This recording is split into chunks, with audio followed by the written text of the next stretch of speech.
Hey, how's it going, sir?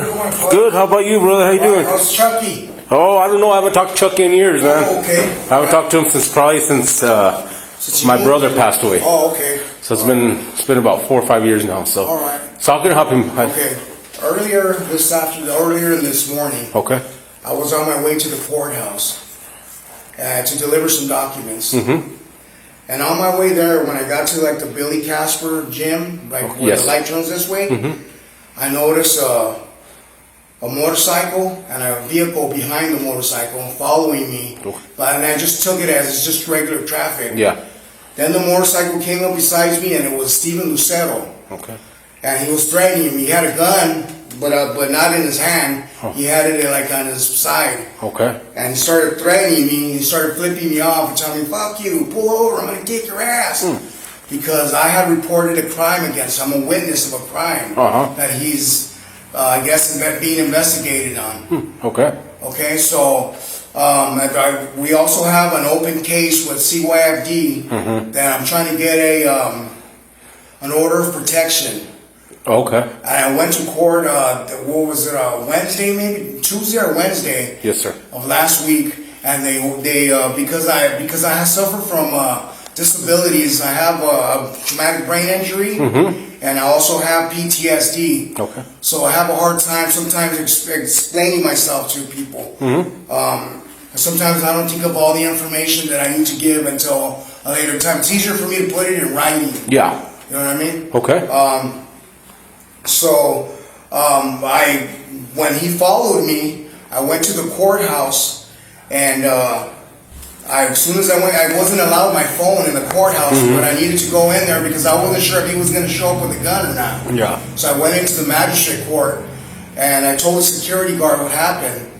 So I went to the magistrate court, and the magistrate court told me I couldn't turn my documents and I needed to go to the district court clerk. So I went there, and I told the woman there at the clerk's office what had happened. So they told me to contact law enforcement.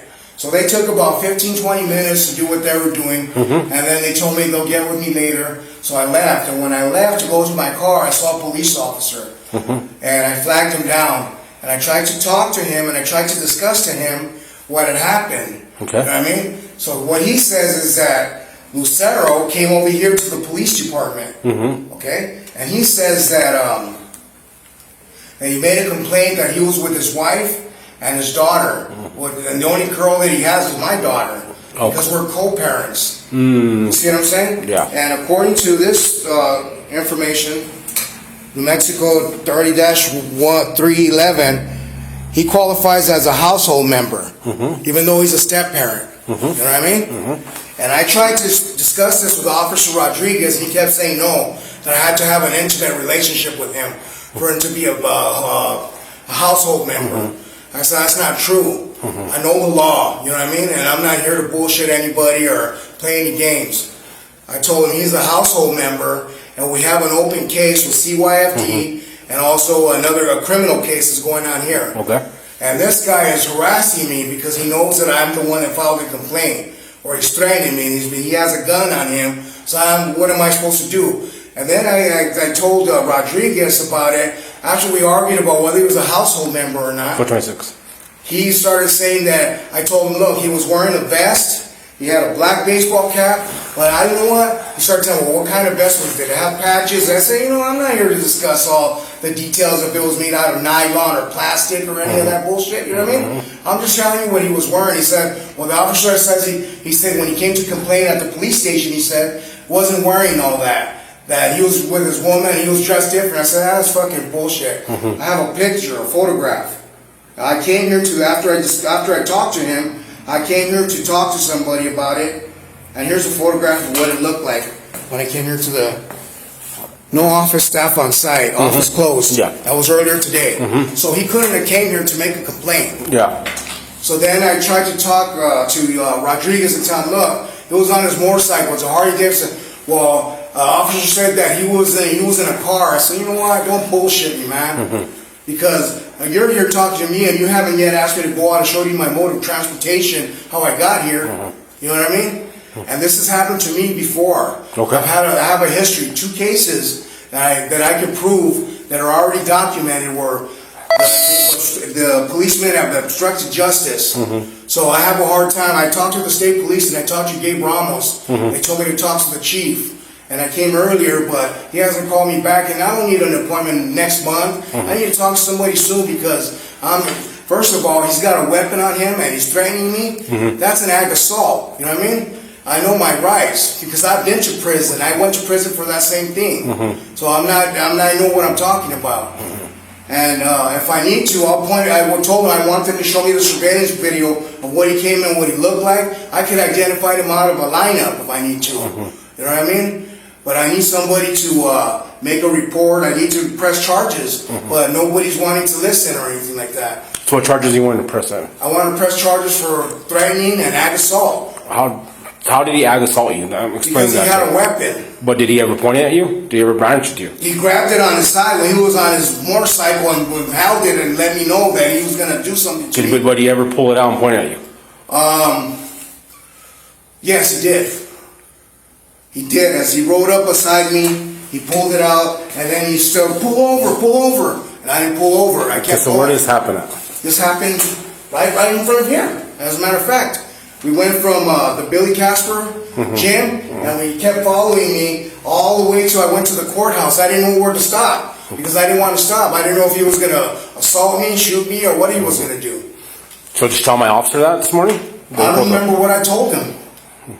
That's why I said I have a disability and I need to sit down with somebody who can sit there and ask questions to make me interactive with this that's going on. Okay.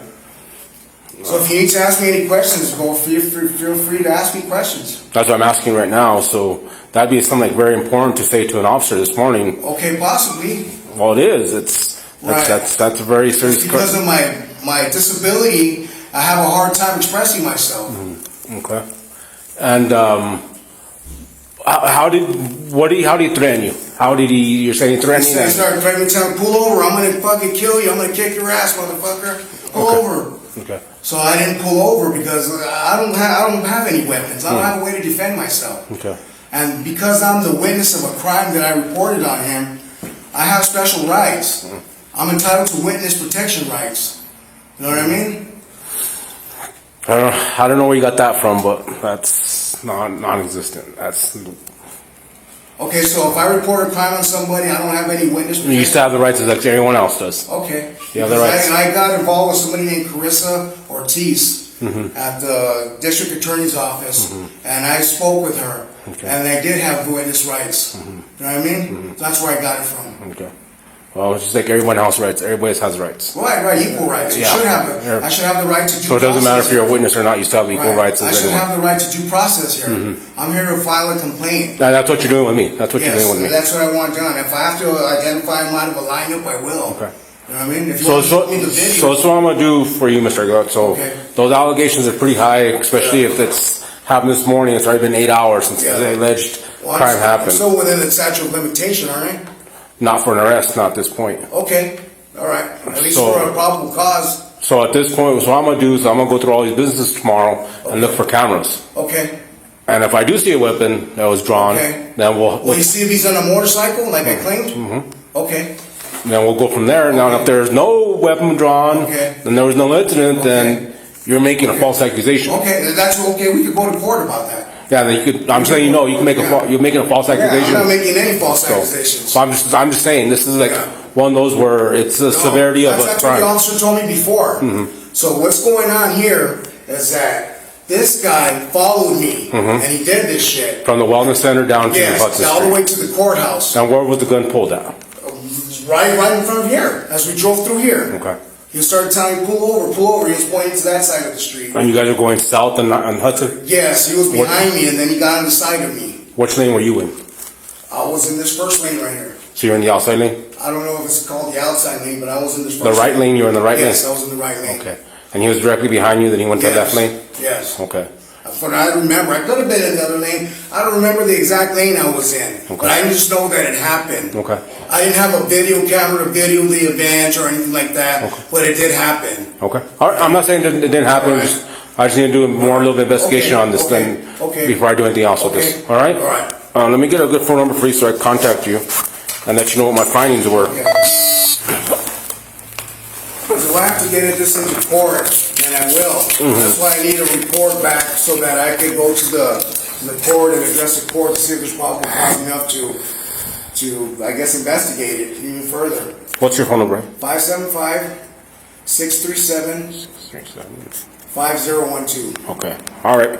As soon as I get to the business in the morning, I'll look at after the cameras, Okay. and we will go from there. Then I will call you in the afternoon and let you know exactly what our finding was. Okay. And if you see him on a motorcycle, then you'll see what I'm saying is Yeah. true. Yeah, I know who Steven is. I know who Steven is. Okay. All right. Thank you. All right. Have a good one. Take care. All right.